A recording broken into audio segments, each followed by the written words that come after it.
What's up, guys? This is Joe from JS Playcraft. Today I am bringing you the Walleye, designed from our beloved Swags, also known as Savannah Swaggerty. It is one of the new modern additions from RCB. Been carrying it for a little while, and I gotta say, it's not a bad knife.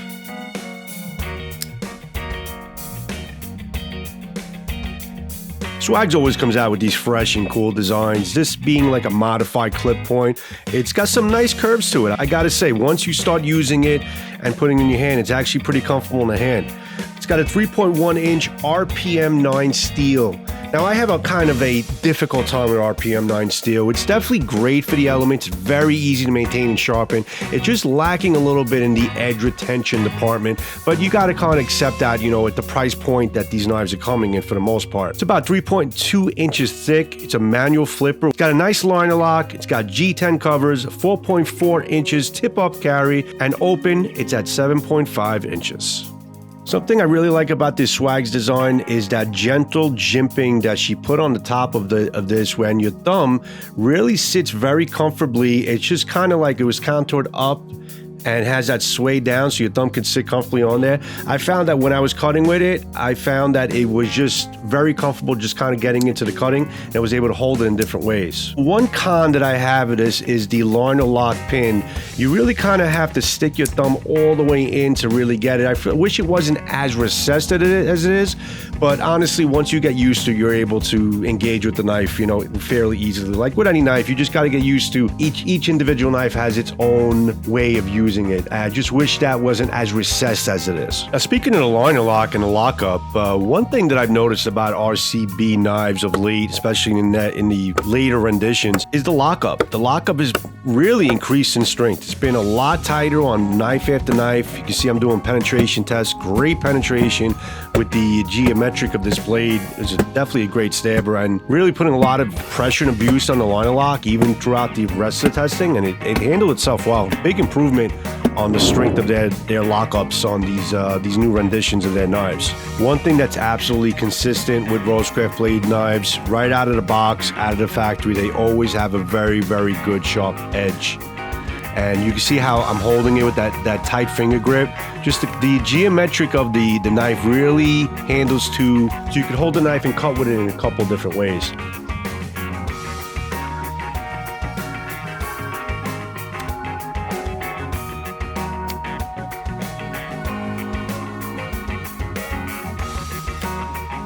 You can see the sharpness level out of the box. It's able to cut through industrial materials, the ratchet strap, the paracord rope, push cuts through the copper wire. I've never had an issue with basically not having a sharp knife out of the box from Rosecraft. And you can see I'm cutting through a steel belted sandblast hose, and this really does a number on the edge if on many knives that I've tested it on. But it was able to really cut through it pretty well. But the whole purpose of this as well is to see if there's any hot spots or anything that really kind of stings or bites into your hand or anything like that. And I gotta say, it was pretty comfortable kind of just holding it in a couple different ways, really choking up on it, inspecting the edge right there. Everything looks great. No chips, no rolls or bends from the steel belted stuff. Of course, you know, it affects the edge retention, but it did well through the rest of the testing and whatever else I was doing with it. But liner lock is still holding up, but I'm not done pretty much testing out that liner lock. I'm definitely going to put a lot more pressure on it to really see if they're really, really improved, which I know they did, but I always like to kind of run them through the mill so you can see basically how good they are, and I can show you and I don't just have to tell you about it. So here I'm just kind of whittling with wood. Again, the geometric of this knife really lends to kind of cutting with different portions of the blade. I found that even cutting with the tip was pretty cool. If I held it in a certain way and cut more towards that modified clip, I was able to really make some good points, some good arrowhead points onto the wood. And you'll see I did it also at the end of the video with my tri-stick, but I found that for some reason it just, it worked really well. I kept the point in there and really choke up on it. I got a really nice arrowhead, and you don't find that on a lot of knives, but geometric lends to being able to do so. Here again, just really finishing the review up. banging the crap out of this thing, really putting a lot of pressure on the liner lock. And I'm trying to see if I would get any movement in the liner lock from the blade wiggle side to side. And I gotta tell you, it's perfectly steady, rock solid, no movement whatsoever. So even though that thing is a little recessed, it's solid. It's a solid liner lock, and I didn't find any issues. Opening and closing, it was fine. Nothing affected it. And yeah, I didn't go easy on it. It handled itself well. Again, I'm just kind of working on my tri-stick here. And yeah, coming up with some nice fine points. Still pretty sharp. Actually, still pretty sharp. Sharp enough to kind of get the job done and do whatever you need to do with it. Long-term RPM 9 steel doesn't hold the edge retention, but as long as you know that you kind of have to maintain it, this is a damn good knife. It worked well. It did good. The geometric of the knife is good. Very comfortable. No hot spots. Nice, comfy G10 handles, and a really nice design from Swags. Really nice geometric to it. So yeah, it's definitely a sexy looking knife. I really like the contours, the curves of it, the different ways that you can hold it, to cut with it in a couple different ways, the sharpness out of the box. The 4.4-inch handle is definitely enough purchase for you to hold for large hands, and it's not a knife that you're basically going to go through hell and back with, but it's definitely a knife that you can push and you can use every day, and it's not going to fail you. It's going to do well. As long as you know, you just have to kind of sharpen it at a certain point and maintain it. This knife will serve you very well at the price. Excellent value, excellent purchase, and a really good design from Swags, from Rosecraft Blades. Just another one hit out of the park from I really like her designs. But stay tuned now for an interview with the designer, the one and only Swags, Savannah Swaggerty. Here she is. All right, guys, so there was the knife. Now, as promised, here is the designer of the knife, the one and only Savannah Swaggerty, affectionately known as Swags, very talented, and a new mother. So, you know, she's a lot of things right now. She has a lot of roles right now, and she is pretty much the queen of Rosecraft Blades. So let's welcome Swags to the to our live program, our recorded program. Hi, Swags. Hey, how's it going? Good to see you. Thanks for joining me today. So, as you know, I just reviewed your Walleye knife, and I did love the knife, and I love the approach that you went with this knife. But before we even get to this knife and the name of it and all that stuff, because the Rosecraft Blades has all these like really cool, fresh, different names to their knives. So, you know, it's funny because Scab was talking about it sometimes, and you know him, he gets all tongue-tied when he's saying the names of the Rosecraft Blade knives. He's like, I wish they would just like call it like Bill or Harry, or like, yeah, this is Alex 101 or something like that. You know what I'm saying? Just something that could just flow off the tongue, but that's all good. It's all good. So let's go with some of your other designs. I'll pick one from the mix right here.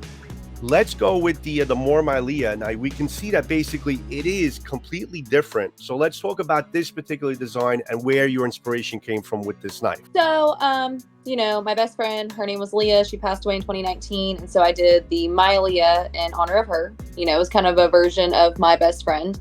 And then the More Milea was just, it's a blown up version for people with bigger hands. And, you know, everybody wanted something that fit them, and I guess that's kind of fair. It was like a teeny tiny little knife, so it wasn't big hand friendly, you know. First, I did review this knife. This is in my catalog, guys. That definitely fits in the hand pretty well. I mean, you could most guys are probably gonna like a 3-finger, but at a 3-finger, you could still wrap your hand around here, and it's still a very comfortable, good knife. You also have the hidden lanyard hole, so if you need some extra grip, you can add a little bit on there. That's kind of right here. Almost every one of my knives have something like that. But let's go with this really cool knife. I love the look of it, and I just love how the fact that, listen, some people put it in their hand and hold it like this and be like, oh, this is too small. But that ingenious finger trail there opens up a whole new line of possibilities with this knife. So where did you come from? What was your approach? So the Pocket Monster, it's kind of a mutinized Milea, right? I mean, we can kind of see the general idea with like the handle. You know, I kind of was, I wouldn't say stuck in a rut, but I knew what I liked, right? And I wanted to change it up some, so I did something that was childish. This was the original idea I had with the green and the blue. Right. It's supposed to look like Mike Wazowski when it's closed. And so we got the Sully edition, and then we did one that's kind of like Tennessee themed. But you know, it was just something more fun. which it's really funny it ended up that way because it actually connects to the walleye as well. With the walleye, might blow your mind, might not. I think it might. But this was actually originally started out as a spay blade to try and do something that would work that way. And me and Andy were just looking at it and we're just like, nobody likes that blade. They just don't. Like, no matter what I make it look like, it's just not going to be cool. So we started looking, just like knocking stuff off, you know?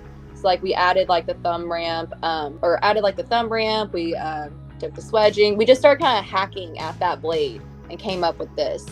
And the thing is I was like, oh my God, what if instead of thumb studs this time, what if we had, you know, the thumb hole?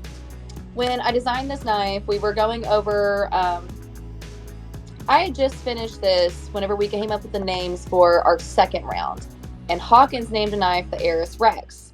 And I completely forgot that because of this design, I was thinking of like, you know, Rex from Toy Story. So I wanted to do like a dinosaur knife and he beat me to it. So I had just kind of looked at this knife and tried to figure out what does this look like? And it looks like a fish. At first I wanted to name it the Gar.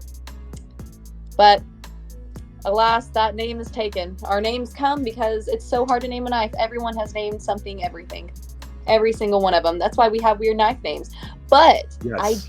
I really did throw out the idea of naming them like Frank and like Frederick. And like that. I thought it'd be so fun. You would never. This is my new knife, Bob. Okay, say hello to Bob. You know, let's welcome Bob into the lineup right now. Patricia. Patricia is a good woman. There you go. Patricia's always got your back. I like it. I like it. Let's start up a new trend. Why not? Not everybody loves the liner lock. I was going to do a frame lock, but I love the layered G10. And so nice. I didn't want to sacrifice that. I did really think about making a frame lock. I kind of wish I did sometimes, but I do really like this G10. Thing about it, when I was in the design process, I was like, how do I want to contour this? Because if I do weird stuff to it, that layered G10 is going to look super weird. Most of my knives are going to have something that's going to hopefully fit in your hand, whether it's just the handle or like the Pocket Monster has the finger choil. I want something that feels good in hand because I want you to have more of an opportunity to use it all the time. If it's not comfortable the first time you put it in your hand, you're generally not going to pick it back up. Not going to use it, of course. And with it having the swedge, I can kind of pinch up on it when I'm trying to like kind of scrape something off, which I know I'm not supposed to. I think Andy would kill me if he saw some of the things that I do with knives. Like I leave them out and open around my house as if I don't. Oh, no. Yeah. I had spoken to you about this off air a little bit, but this barra knife is another one of Swag's designs, and this is more or less supposed to be barra, like supposed to be like a bartender's knife. Yeah. This particular tool right here is an all-around tool for me. I cannot go to work without this in my toolbox at all times, and you have a knife attached to it, which is a big plus. So it's an all-around knife for me. So this is a completely different design. This is my favorite, my most comfortable of all your designs. It does have a little more purchase to it. I love this thumb ramp. This thumb ramp is so useful in doing so many different types of cuts. And the fact that you can choke up on it because of how the clip point is. And I found myself just holding it in a couple different ways to be able to do things with it and be able to get stuff done. Like I went from the whittling wood to cutting to slicing to making arrowheads. And I found myself just being able to hold it in a couple different ways. And that's what I like about basically the geometric of this knife, and also the fact that you have more purchase on the handle. And of course, listen, the G10 is great. It's sharp looking. Like I said, it is a sexy looking knife. And the frame, you would have lost a little bit of that if you went with a frame lock. I know what you're talking about. Like I love knives, right? But I love the artistry behind the like designs. I think it's so fun. I think there's so much more room than just, you know, outdoors knives, or like I think there's room for fun. Right. And I think this is fun. Plus I always try to have a stonewash if I have a black blade in any knife design, because some people think that, you know, you're hiding your errors in your black blades, but I think they're pretty. I think so too. I think so too. It's I think it is my favorite knife design. Like I love one of them differently, you know, like it's like parts of my life, like everything I went through from like the first knife I ever had and designing something with that inspiration to my best friend and that loss and kind of being in that and changing. And, you know, I had my bartending days, and then like now it's like I'm a mom, I do knives, you know, I feel like it's just, there's a change, right? I have Yeah. different knife needs. I never thought that babies had so many things. They just have so everything you have to build, everything you have to open.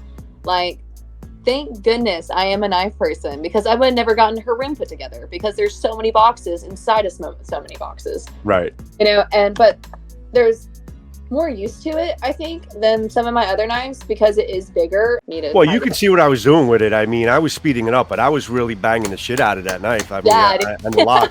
And I got to listen. I'm not making it up. It's still pretty. I mean, there's no wiggle. There's nothing up and down, no side to side. It's a pretty good lockup. I mean, I've seen a big improvement. Ever since Scab and I started reviewing their knives.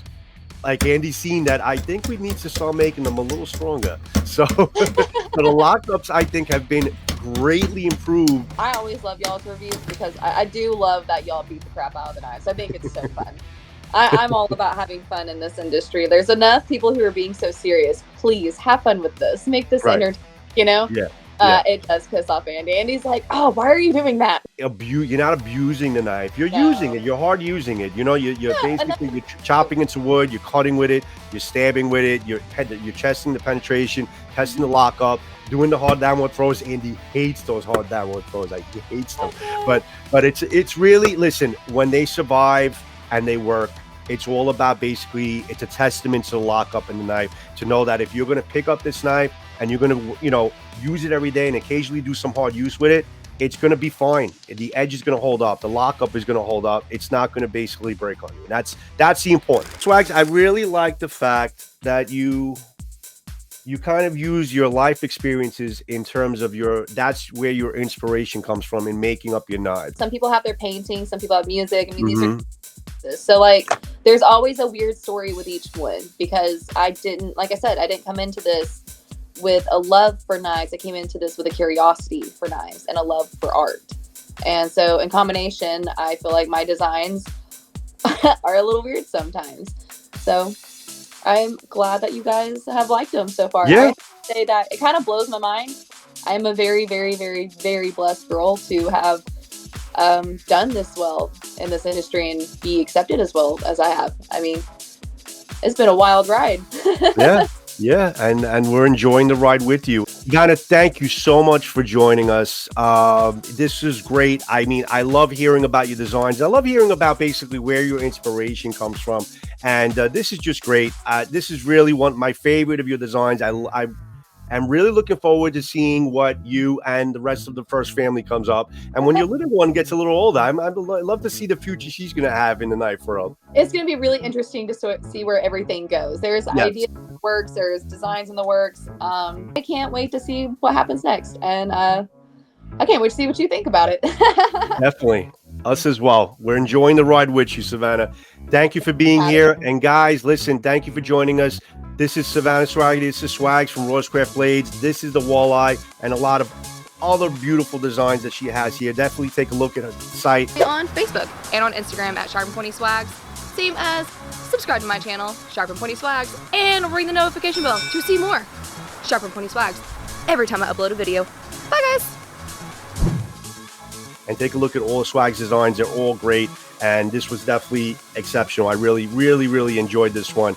So thanks for joining us, guys. And we'll see you on the next Sword and Knife video. Say goodbye, Swags. Bye, guys. Bye. Yeah.